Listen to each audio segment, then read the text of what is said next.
Olá, estudantes do 8º ano, tudo bem? Mais uma aula de ciências começando. Professora Larissa aqui com vocês, a intérprete Elisângela. Vamos lá, pessoal? Então, a aula de hoje é sobre o sistema cardiovascular. E para começar, os objetivos, então, da nossa aula são observar e identificar o sistema cardiovascular humano, relacionar o sistema cardiovascular com a manutenção do equilíbrio do nosso corpo, né? Do bom funcionamento dele. Então, vamos começar pensando um pouquinho sobre essa imagem. Dependendo da situação, o nosso coração pode bater mais rápido ou mais devagar. Qual será a função, então, do coração? Por que acontece isso de, em algumas situações, ele bater mais rapidamente, em outras situações, ele estar com batidas, né, mais fracas, mais lentas? Então, nós vamos aprender ao longo dessa aula sobre o coração, sobre todo o sistema cardiovascular. Vamos conhecer as estruturas deste sistema. O sistema cardiovascular é formado pelo coração, pelos vasos sanguíneos e pelo sangue. Então, são essas três estruturas que formam o sistema cardiovascular, tá? Coração, vasos sanguíneos e sangue. O coração, ele vai impulsionar o sangue para mantê-lo circulando pelo nosso corpo. Então, o coração é um órgão, né, como uma bomba que impulsiona, que joga o sangue para os órgãos do nosso corpo. Como que esse sangue circula, chega até as diversas partes do corpo? Através dos nossos vasos sanguíneos, que são tubos que conduzem o sangue, tá? Então, o coração impulsiona o sangue para dentro dos vasos sanguíneos e aí sim, esse sangue vai circular por todas as estruturas corporais. E aí nós temos uma questão para você pensar e responder a respeito, né, desse mecanismo, desse funcionamento do coração e dos vasos sanguíneos. Olha só, através dos batimentos cardíacos e dos vasos sanguíneos, como nós falamos, o sangue chega a todas as células do corpo. Por que isso é importante e fundamental à vida? Quais são as funções, afinal, do sangue? Por que ele tem que chegar a todas as células do corpo? Você saberia descrever as funções do sangue? Então vamos lá, tenta responder aí e nós já retornamos para fazer a correção.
Muito bem, então vamos ver quais são as funções do sangue? Espero que você tenha lembrado de pelo menos uma delas. O sangue, ele é responsável pelo transporte de materiais que são fundamentais para o nosso organismo. Então ele distribui nutrientes, ele vai distribuir até as células o gás oxigênio, tá? Então por isso que ele tem que estar circulando a todo momento nas nossas células. Ele vai também transportar o gás carbônico que precisa ser retirado do nosso organismo, vai transportar também excretas produzidos, ou seja, aquilo que precisa ser eliminado também, né, do nosso corpo, para os órgãos responsáveis pela eliminação. E além disso, o sangue também transporta células de defesa, né, para ajudar aí a resolver problemas no nosso organismo. O que nós chamamos de imunidade, células de defesa vão nos defender em várias situações, tá? Então, o sangue é muito importante porque através dele, diversos materiais fundamentais à nossa saúde circulam. Então, por isso que o sistema cardiovascular é tão importante. Através do bombeamento do coração, o sangue entra nos vasos sanguíneos e vai sendo distribuído para todas as células do corpo. E seguindo aqui então, por falar em vasos sanguíneos, nós temos 3 tipos de vasos sanguíneos no corpo: as artérias, as veias e os capilares. Você já conhece a diferença entre eles? Será que você já ouviu falar? Conseguiria identificar o que é uma artéria, quando que a gente chama de veia ou capilar? Então vamos dar uma olhada. Mas antes disso, temos mais um exercício bem tranquilo com relação ao que falamos até aqui. É só para completar as lacunas, né, dessa frase. Então olha só. O sistema cardiovascular é constituído pelo órgão responsável por bombear o sangue a todas as partes do corpo. Você vai colocar no espaço aqui, nessa frase, qual é o nome desse órgão. E pelas estruturas por onde circula o sangue. Como que a gente denomina essas estruturas? Então vamos lá, rapidinho, que essa tá moleza, né? E já voltamos aqui para dar continuidade aos vasos sanguíneos.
Essa foi bem fácil para resolver, né? O sistema cardiovascular, então, é responsável aí por bombear sangue. Quem faz esse bombeamento é o coração. E o sangue é transportado circulando por onde? Pelos vasos sanguíneos, né? Então, bem tranquilo de responder essa e vamos seguindo então. Então, vamos falar sobre os vasos sanguíneos. Então, começando pelas artérias. As artérias, elas levam sangue do coração para os tecidos do corpo, tá? Então, sai do coração esse sangue e vai seguir para o corpo todo através das artérias. As paredes das artérias, ó, elas são grossas e elásticas, porque o sangue está vindo com bastante pressão do coração, por isso que elas precisam ser mais grossas. As artérias, elas vão se ramificando no nosso corpo, então elas começam grandes e vão ficando mais finas, aí nós chamamos então de arteríolas, tá? E a maioria delas vai transportar sangue rico em oxigênio, sangue oxigenado. Por isso que o sangue das artérias vai sair do coração e vai para o corpo, porque ele está rico em oxigênio. Vocês já repararam em livros de ciências, em qualquer imagem do corpo humano, quando está representando os vasos sanguíneos, que a gente tem sempre vasos pintados de azul e outros de vermelho? O que isso significa? Você já se perguntou? Será que a gente tem sangue azul circulando no corpo? Muitas vezes a gente consegue ver as nossas veias, né? E consegue ver que elas parecem meio verde, meio azuladas. É sangue azul que está passando ali? Não, tá? Na realidade não tem sangue azul no corpo humano. O sangue que a gente representa nas imagens de azul é o sangue das veias, tá? Que é o sangue venoso. E o sangue que a gente pinta, representa de vermelho, é o sangue arterial, o sangue cheio de oxigênio que está passando nas artérias. Quando a gente olha na nossa pele, né, e consegue ver as veias, elas têm essa coloração meio esverdeadas, porque é o sangue que está rico em gás carbônico, por isso que ele representa essa coloração em contato com a pele, tá? Mas na realidade, o sangue venoso, ele é mais para bordô e o sangue arterial, sim, é um vermelho mais forte, um vermelho mais vivo, porque o sangue arterial é rico em gás oxigênio e o sangue venoso, que está passando nas veias, é rico em gás carbônico, beleza? E aí as veias, então? As veias são vasos que transportam o sangue do coração, dos tecidos, aliás, tá? Dos tecidos do corpo para o coração. Então é aquele sangue que tá lá no pé, tá lá na perna, tá no braço, né? E tá vindo para o coração. Por quê? Porque, como eu falei, o sangue venoso é o rico em gás carbônico. Então ele tem que voltar, né, para que possa acontecer as trocas gasosas. As veias têm um menor diâmetro, então olha, as paredes não são tão grossas quanto das artérias. E elas possuem paredes um pouco mais finas, né, do que as artérias. As veias que têm tamanho maior, elas têm válvulas no seu interior. Como assim? Vamos pensar aqui as veias das nossas pernas. Elas são maiores, né, do que outras veias do corpo, então elas têm válvulas que impedem o refluxo do sangue. Então, para que o sangue consiga subir das pernas até o coração, né, elas têm essas válvulas que impedem que o sangue desça. Afinal, o sangue está trabalhando contra a gravidade, né? Então, para que esse sangue consiga fluir para cima, chegando até o nosso coração, existem válvulas nessas veias maiores, tá? E a maioria delas, como eu já falei, transporta sangue rico em gás carbônico, sangue venoso, sangue que está cheinho do CO2 que vai ser retirado do nosso organismo. E os capilares? Os capilares, essa palavrinha capilar, não te lembra cabelo? Se lembrou, é isso mesmo, tá? Capilar porque ele é tão fino, semelhante, né, a um fio de cabelo. Então, são vasinhos que levam o sangue com nutrientes para as células e recebem os resíduos, aqueles produtos que precisam ser eliminados do corpo. Eles formam, então, uma rede de comunicação entre artérias e veias, permitem essa troca, né, de materiais entre as artérias e as veias. E são capilares justamente por serem extremamente finos e ao mesmo tempo permeáveis, tá? Permitindo essa passagem de nutrientes entre eles. E aqui temos um quiz que diz o seguinte: o sistema circulatório humano é constituído, na opção A, pelo coração, pelo sangue, pelos vasos sanguíneos. Opção B, pelos vasos sanguíneos e sangue. Opção C, pelo coração e vasos sanguíneos. Ou opção D, pelo coração e pelo sangue. Então, se você prestou atenção no início da aula, tá bem fácil este também. Vamos lá?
E então, quais são as estruturas do sistema circulatório, sistema cardiovascular?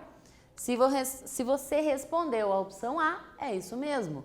É o coração que impulsiona, né, o sangue por meio dos vasos sanguíneos e aí sim, né, esse sangue vai levando os nutrientes, os materiais necessários, como a gente viu até aqui.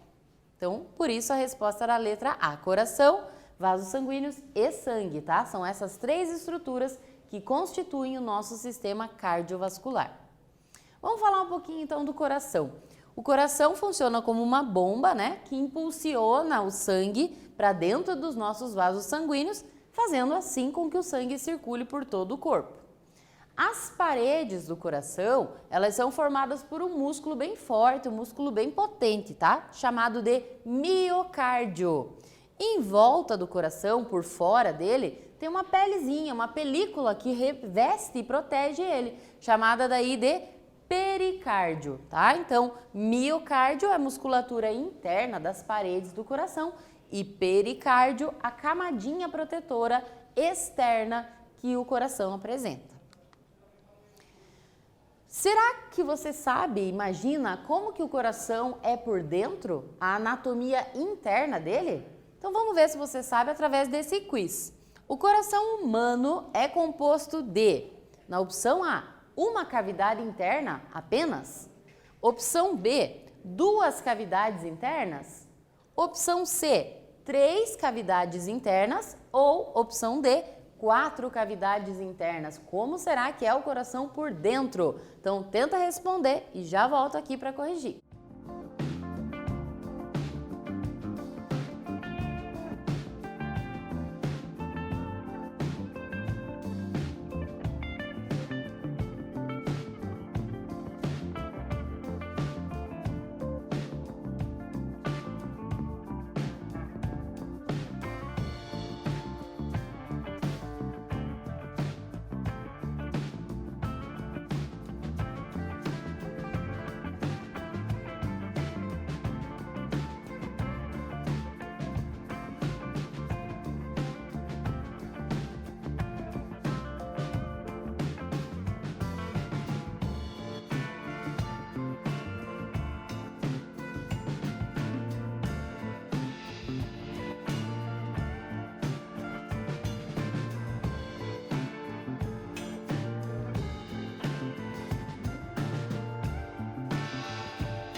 Para você que respondeu 4 cavidades internas, é isso mesmo, tá? Vamos dar uma olhada então quais são essas cavidades? O nosso coração, o coração humano, então, ele tem 2 átrios, que são as cavidades superiores, tá?